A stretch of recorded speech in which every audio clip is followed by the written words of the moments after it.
કાતર મારવા જેવી સામાન્ય બાબતે વાસણઘાટમાં સામે સામે જૂથ અથડામણ કરનારા આરોપીઓનું ઘટનાસ્થળે રિકન્સ્ટ્રક્શન કરાવતી નીલમબાગ પોલીસ। ભાવનગર શહેરમાં વડવા વિસ્તારમાં વાસણઘાટ નજીક બે જૂથ વચ્ચે અગાઉથી ચાલી રહેલ વિવાદ વચ્ચે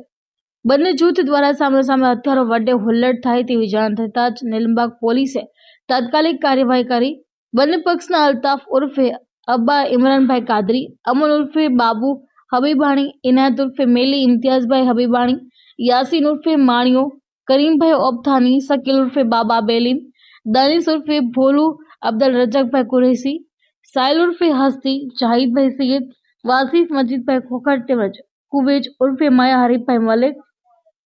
શહેજાદ નિશાદભાઈ કુરેશી સહિત અન્ય 6 અજાણ્યા ઇસમો વિરુદ્ધ ગુનો દાખલ કરી આરોપીઓને રાઉન્ડ અપ કરી આ ઘટિત ઘટના બનતા અટકાવી હતી અને ત્યારબાદ બંને જૂથ વિરુદ્ધ ગુનો દાખલ કરી બંને જૂથના લોકોની ધરપકડ કરી આજરોજ બંને જૂથના માણસોને ઘટનાસ્થળે લાવી કાયદાનું ભાન કરવામાં આવ્યું હતું। આરોપીઓને જોવા સ્થાનિક લોકોના ટોળે ટોળા એકત્રિત થયા હતા।